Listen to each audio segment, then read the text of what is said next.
स्थित श्री भगवान कम्मे किन्नौरी मीचर की जनता रामलीला में गुरुवार की रात विभीषण का निष्कासन, अंगद रावण संवाद, लक्ष्मण मेघनाथ संवाद, मेघनाथ वध की लीला ने उपस्थित दर्शकों को खूब तालियां बटोरी।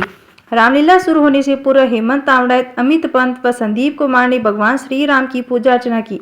कमेटी के संस्थापक निदेशक श्री भगवान कम्मा ने बताया कि राम का कमल महर्षि, लक्ष्मण का राकेश कम्मा, हनुमान का विशाल जांगीर, अंगद का कृष्णा महर्षि, रावण का मयंक तावड़े, मेघनाथ का चंदन नारिया, विभीषण का राकेश कम्मा, सुसेन वेद का जीतू आर्ट सहित कई कलाकारों ने अपनी अभिनय पर दर्शकों की खूब तालियां बटोरी। लीला का संचालन प्रदीप कुमार व वेद प्रकाश महर्षि ने संयुक्त रूप से किया। कमेटी अध्यक्ष मयंक तावड़े ने बताया कि 13 अक्टूबर को शीश के दानी बाबा श्याम के नाटक का भी मंचन लीला के मंच पर किया जाएगा। संवाददाता अरविंद महर्षि की खास रिपोर्ट। अच्छा भाई साहब, जाता हूँ। शंकर की जय, शंकर की।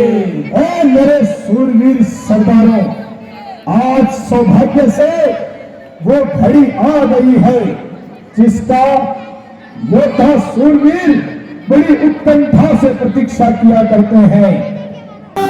पति रामचंद्र की किष्किंधा के राजा की तरफ से क्या तुम ही दूत बनकर आए हो? कहो, क्या संदेशा लाए हो? यदि कोई हर्ज न हो तो अपना नाम तथा निवास स्थान बतलाओ। मैं वानरराज महाराज बाली का पुत्र हूँ। अंगद मेरा नाम है। श्री रामचंद्र जी की आज्ञा से आपके पास एक आवश्यक संदेश लेकर आया हूँ। तो आप मेरे मित्र बाली के पुत्र हैं। कहिए, आपके हालचाल तो ठीक है? अफसोस, मैंने आपको पहचानने में बड़ी देर कर दी, मगर मुझे इस बात की हैरानी है कि तुमने यह नीच कार्य करने की क्या ठानी है। आप मुझे कुछ भी कहिए, मैं नीच अथवा पतित कहने का भला कब बुरा मानता हूँ, बल्कि आपकी ये सब बातें मजबूरन सहन कर रहा हूँ। फिर भी आपको समझाना मैं अपना कर्तव्य मानता हूँ, क्योंकि आपके पिताजी के केवल गहरे संबंधी नहीं थे, बल्कि एक दूसरे के मेहरबान भी रह चुके हैं। जहां तक मुझे ज्ञात है, आप कुछ काल तक उनके यहाँ बतौर खास मेहमान भी रह चुके हैं। मेरे इस कथन का मतलब तो शायद आप समझ ही गए होंगे। इस अगाध प्रेम के कारण ही मुझे आपके साथ इतनी हमदर्दी है। पहले भी आपको पवन पुत्र हनुमान जी के द्वारा बावियादार की सूचना कर दी गई है। बस मुझे इतना समय नहीं है। कुछ अपना अभिप्राय भी बतलाएगा या यही बकवास करता जाएगा? मुझे श्री रामचंद्र जी ने आपके पास इसलिए भेजा कि अब आप इस रथ प्रवाह से बढ़ जाए, व्यर्थ में ही अपनी प्रजा का खून न बहाए, अन्यथा इस लड़ाई से आपको संताप होगा और लाखों निरपराधियों के खून का आपके साथ पाप होगा। लगाम, अपनी जुबान को थाम। क्या इतनी बक लगाई है? क्या तुझे यहां तेरी बात खींच? अरे निर्लज्ज, तेरे जैसे नालायकों का इस संसार में कोई शुमार है?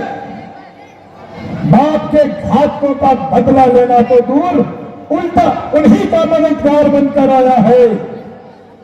और बेशरम जिस स्कूल में तेरे जैसे लाभ हो, बाप के घातकों का अफसोस जो दलाल हो, इस सर्वगत का ना कोई ख्याल हो, ऐसा कोई क्यों न कर इस दुनिया से पामाल हो। अरे स्त्री के वास्ते भाई ने जिसकी जान ली, ओ भी पानी रावण, वास्तव में तेरा कोई कसूर नहीं, बल्कि ईश्वर को अब ये कुल इस संसार में रखना मंजूर नहीं।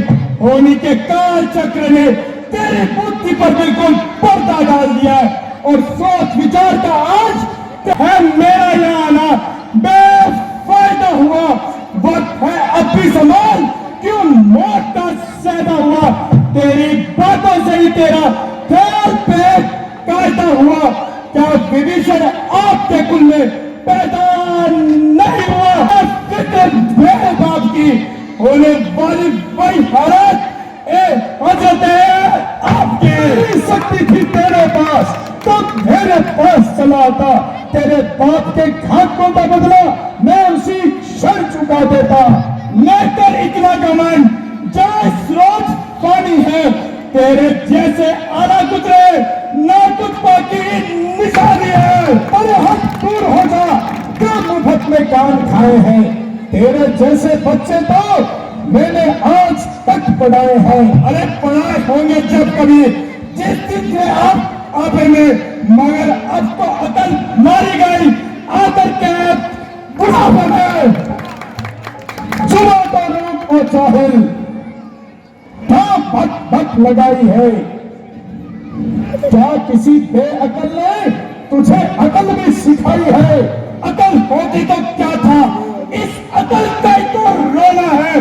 बदौलत इस अकल के घात लग का होना है। अरे मूर्ख, तुझे किसी बेअकल ने अकल भी सिखाई है या आज तक यो ही पशुओं ने आयु गवाई है। हाँ हाँ, अब याद आया, सिखाए भी कौन, कौन पढ़ाए, कौन लिखाए। पिता का साया तो बचपन से ही उठ गया था और फिर चच्चा को क्या प्रयोजन।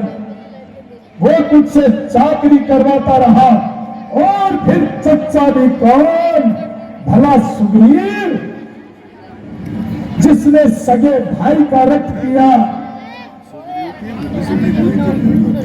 खैर, मैं तो बदतमीजी से किंतु बुद्धि आपकी भी ठिकाने नहीं, जो कि उपयुक्त उत्तर देने की बजाय दूसरों के घर के झगड़े छेड़ रहे हो। मेरे बाप ने जैसा किया वैसा पा लिया। गैरों के घर के झगड़े ए रावण न छेड़, तू तुझको पराई क्या पड़ी अपनी मिनार को। ओ अभिमानी रावण, जिस समय श्री रामचंद्र जी के पार तेरी लंका पर बरसेंगे तो आप एक एक सांस को तरसेंगे। निसंदेह तू भी सच्चा है, क्योंकि अभी तो बच्चा है। इसलिए तेरी नजर में इस दुनिया में उन बनवासियों और बांदरों से बढ़कर कोई और नहीं है।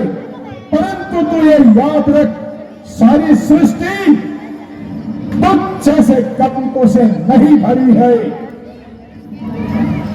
जानता है मैं कौन हूं? मैं रावण हूं, रावण। जब मैं चलता हूं तो पृथ्वी डगमगाने लगती है। मैं अगर चाहूं तो किस्मत के लिखे पर कलम फेर दूं।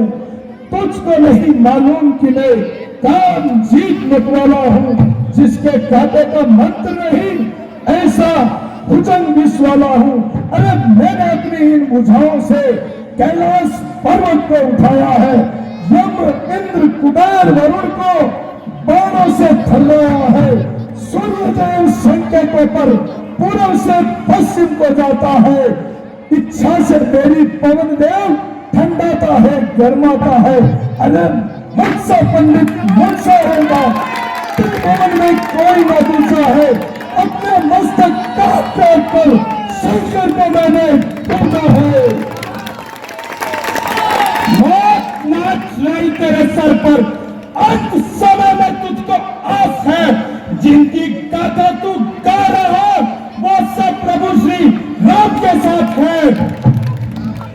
ओ अभिमानी रावण, मैं इस समय श्री रामचंद्र जी का दूत बनकर आया हूं। क्या करना चाहो? मुकुट को रोक कर सेठी का उत्तर पर भरने दे जाता। सीता माता के साथ तेरी मंदोदरी को भी ले जाता हूं। जय श्री राम। ओ अभिमानी रावण, मैं श्री रामचंद्र जी की सेना में सबसे दुबला पतला वानर हूं और तेरे विचार से नादान भी, परंतु मैं तेरा यह वहम दूर करने के लिए अपनी शक्ति का एक साधारण सा चमत्कार दिखाता हूं और अपना यह पांव इस पृथ्वी पर जमाता हूं। तेरे इन तमाम शूरवीरों में से जो सबसे बलवान हो, जिसे तुझ पर पूर्ण विश्वास हो, वह आए और मेरा ये पांव इस पृथ्वी पर से उठाए। अगर तेरे किसी योद्धा ने मेरा ये पांव इस पृथ्वी पर से उठा दिया तो तुम्हारी जीत और हमारी हार होगी, अन्यथा इसके विपरीत तुम सीता माता को आदर सहित श्री रामचंद्र जी के पास छोड़ आना। हाँ हाँ, मुझे यह तेरी शर्त स्वीकार है तो बुलाओ, फिर क्या देर बात है। जरा सी बात पर क्या देखते हो मेरे सूरवीर सरदारों, पकड़ कर दोनों तखनों को उड़ते मारो। मंत्री जी तुम जाओ, कुदरत ने मेरे दोनों बाजों में जमीन और आसमान का वजन कर दिया।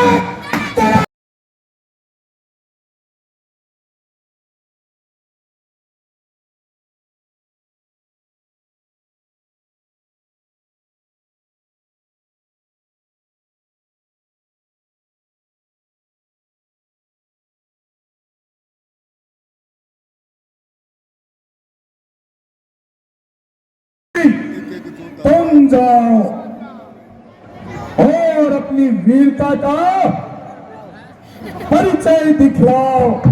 मैं अपनी वीरता का जोश दिखला दूंगा। नजर मेरी तरफ रखना और पांव को चौक कर उठा दो।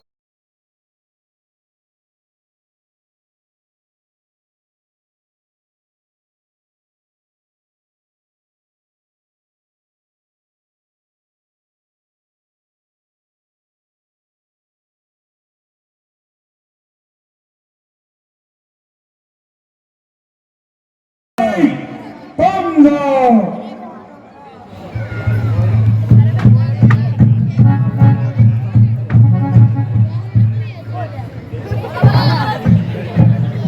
आएगा जो सामने मेरे, मिट्टी में उसे मिला दूंगा।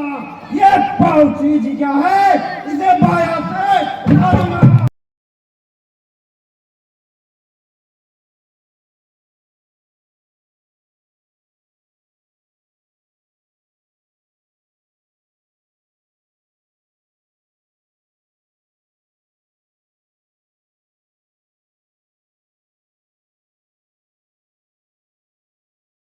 मंत्री जी तुम जाओ।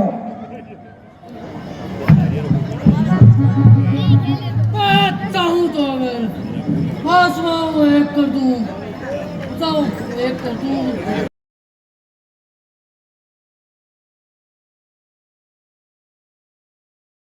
मंत्री जी तुम जाओ।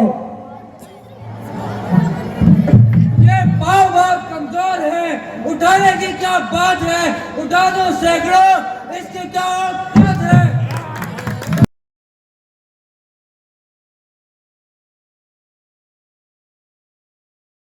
पुत्र मेघनाथ, अब तो तुम ही जाओ और जाकर अपनी वीरता दिखलाओ। जो आज्ञा पिताश्री।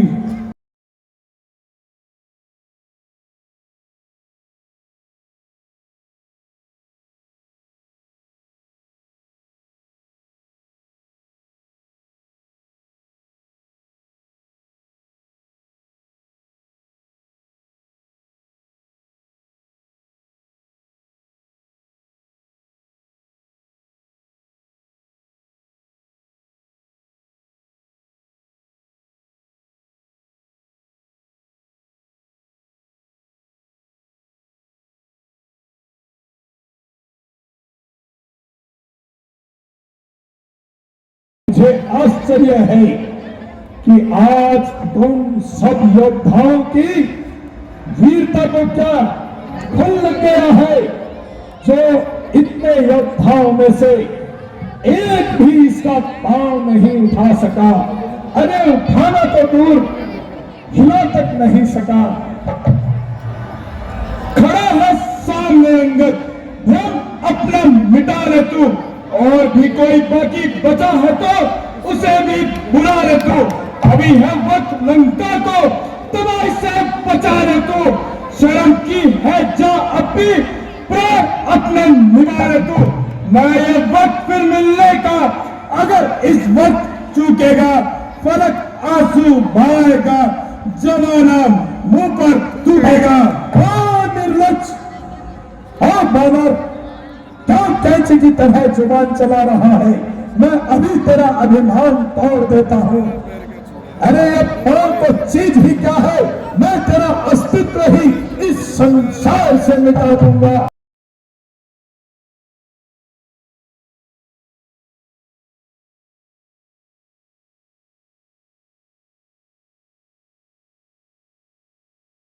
जितना जोर है सारा का सारा लगा ले। जय शंकर। बड़ा क्या होगा तेरा, कदमों को मेरे थाम के, तू चाहता है जो बड़ा, जा छू कदम श्री राम के। हमारी ओर से जंग का ऐलान है। जय श्री राम, जय श्री राम। बोल सियापति रामचंद्र की जय।